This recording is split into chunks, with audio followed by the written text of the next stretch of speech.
My business manager said that I needed an icebreaker. So he gave me one, but I didn't understand it. So here I am without one. You see, I don't do this. The public speaking, the fundraisers, asking for money. I'm not comfortable with this, let alone gifted at it, and everything that could go wrong with this event has. And I've wondered if it would just fall apart at my feet. For those of you who don't know me yet, which I guess you kind of do because Darren introduced me, I'm Amy, and I work here at First Christian Church. And somehow I've ended up the chair of the Keokuk Homeless Support Alliance. This whole thing started with a Facebook post. Well, kind of. A post asking, "What does Keokuk have for the homeless?" caught my attention. It caught my attention because of what I do, and I guess because of who I am. As I began to read the comments, I was surprised to see just how many people were interested in helping our local homeless. And I was energized by the thought, it's not just me. When I dared to comment that I would love for those who were interested in the cause to connect with me, a local pastor suggested that we start a Facebook group. And so I did, immediately, and this initiative was born. Well, again, kind of. So we were already helping the homeless. Churches, individuals, nonprofits like the Axe Closet and the Salvation Army, Community Action, Limited Resources, and no doubt many of the other organizations that are represented here in this room. I was tasked to research what are other communities doing. So I contacted the Burlington Homeless Shelter, Transitions, the Emma Cornelius House, and I began asking questions. Both the Burlington Homeless Shelter and Transitions invited me into their facilities and spent hours talking to me and giving me information. The executive director of the Burlington Homeless Shelter gave me a piece of information towards the end of our meeting. "You really should call Darren Brown of the Lighthouse Center." Well, unbeknownst to her, this wasn't the first time Darren's number had come across my desk. In fact, months earlier, she herself had actually given me his number when I had called her to tell her about the overwhelming need I was seeing within our community. At that time, though, I didn't call him, but this time I did. Little did I know that Darren had been praying about Keokuk just days prior, and the Alliance was the answer to his prayers. When Darren asked me to tell my story, I think that's what he wanted me to tell. The story of how the Alliance got started, how the Alliance connected with him, and how this whole shelter project was birthed. I really hate to say that's how the Alliance got started, though, because it really isn't. It really started with a personal experience. For each of us, the story starts with a personal reason. Each of us in this room, no doubt, has a personal reason or experience or story that connects us to this cause. And that is where it's really started. The Alliance was birthed within the hearts of individuals. I haven't had the opportunity to share this story with anyone and what connects me to this project, but today is that opportunity. I will warn you, this story is heavy on the Jesus, but I can't extract him from that if I wish to be sincere. I am sensitive to the fact that not everyone in this room shares my faith, and so your connection to this cause may be different than mine, and that's okay. There is still a place for us to work alongside each other for this greater good, and only you can determine where your story begins. For me, I consider the real birth of this project to be 7 years ago in St. Louis. My mother and I were attending the 2014 Love Life Women's Conference. For those of you who are unfamiliar with that, it's a pretty big deal. In fact, we had the experience of worshiping God with over 13,000 women from all over the world. However, the real story began on the second evening of our stay. As we were walking to the conference center from our hotel room, we met a woman named Melissa. Melissa was sitting on the sidewalk up against the side of that huge event center with a sign that read homeless. Like any typical prepared woman, I had a tote bag with me, and it was full of snacks, water, and other potentially needed items. So I knelt down and I opened my bag and I offered her what I had, and she gladly accepted. But I knew I couldn't leave it at that.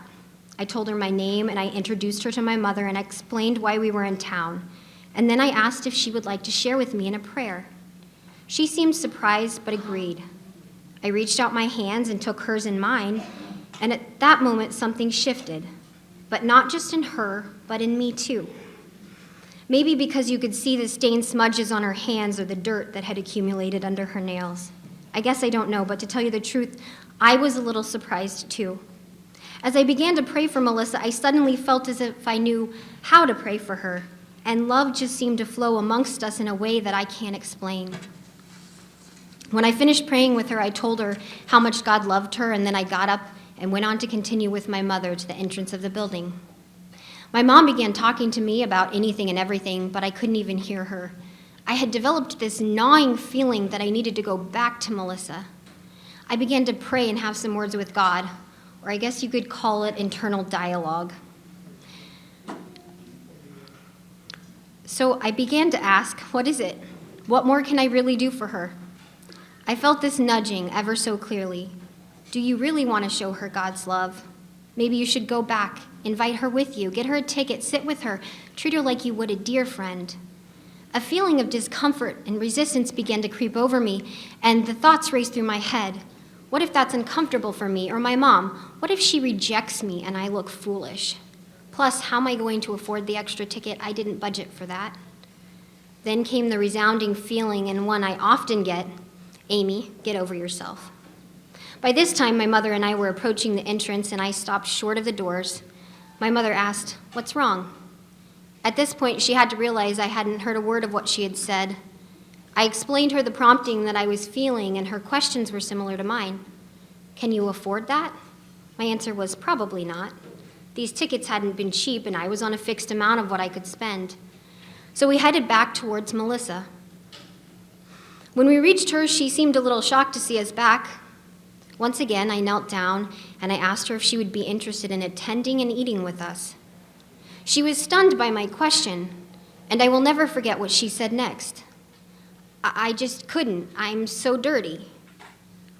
How does one respond to such a statement? Had I been at any other moment in time, my words would have failed me. But God was ever so present, and where my human frailty wasn't enough, his guiding spirit was. I would be happy to have you with me, just the way you are. And she began to weep. And I had realized that no one had shared God's love with Melissa in a long time. An awareness washed over me, and I realized just how often she had been rejected by society, and probably a society that claimed to love Jesus. She seemed unsure if she could muster up the courage to attend, and so I assured her there was no pressure from us and that she could join us the following morning at 10 if she wanted. She smiled, and she said she would try to clean up and be there. By 9:30 the next morning, Melissa was waiting for us. As we walked up to the ticket booth and I handed my card to the cashier, she pushed my hand back and smiled and said, "It's already been paid for." And I thought, imagine that. The God that owns the cattle on 1,000 hills can afford a conference ticket. As we found our seats and got situated and the worship time began, we began to sing, "He Knows My Name." I could see the tears flowing down Melissa's face, and so I wrapped my arm around her and I embraced her, and we cried together for a while. I can't help but wonder if Melissa felt God in that moment saying, "I see you, Melissa, and I know you, and I love you." But I hope that's what she felt. Now, my story isn't a story about knowing if someone made a confession of faith, because I have no idea what Melissa's relationship with God was. But I do know that in those moments, Melissa knew that God loved her, and that he loved her enough to send a complete stranger to her exact location to make sure she got food, water, to pray with her, to cry with her, to laugh with her, and to reach and embrace her just the way she was. I have thought about Melissa often the past several years. I've wondered if she's hungry, tired, sick, or cold. I have prayed for her safety, and I have even daydreamed about having a place for her. You could say that Melissa has had a profound impact on my life. You can say that my experience with Melissa was the catalyst for many more experiences that have followed. But maybe it isn't really Melissa, but what she represents. Melissa represents a need. And it's a need that goes beyond a need for money or a home or even a need for food. It's a need for someone to speak love, a need for someone to reach out and embrace, a need for someone to kneel down and pray, a need for acceptance of just the way you are. You see, Melissa is no different than me. Melissa is no different than each of us. Stripped of our titles, our jobs, our homes, at the core of who we all are is a Melissa.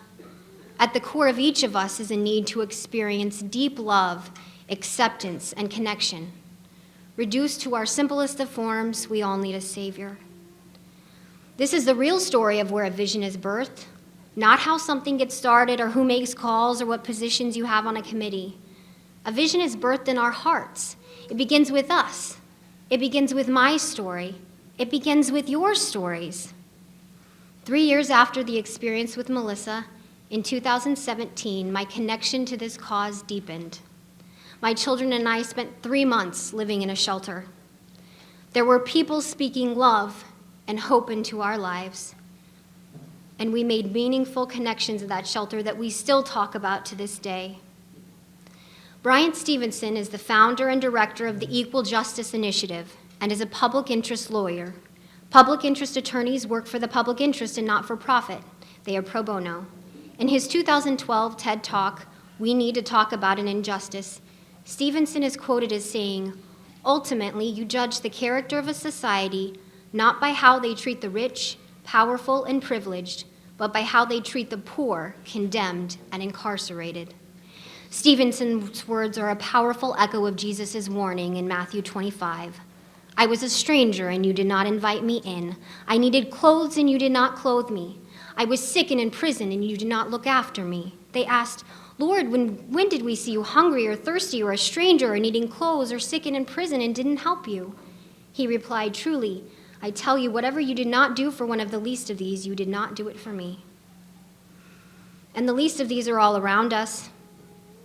People are shocked when we say there's an estimated 150 to 200 homeless individuals in Keokuk. I have people ask, "Where are they?" Or, "I don't see them," but I beg to argue, you just don't know you've seen them. The majority of the homeless in our community are living in abandoned homes and buildings, and just like Melissa, they feel unseen, rejected, and dirty.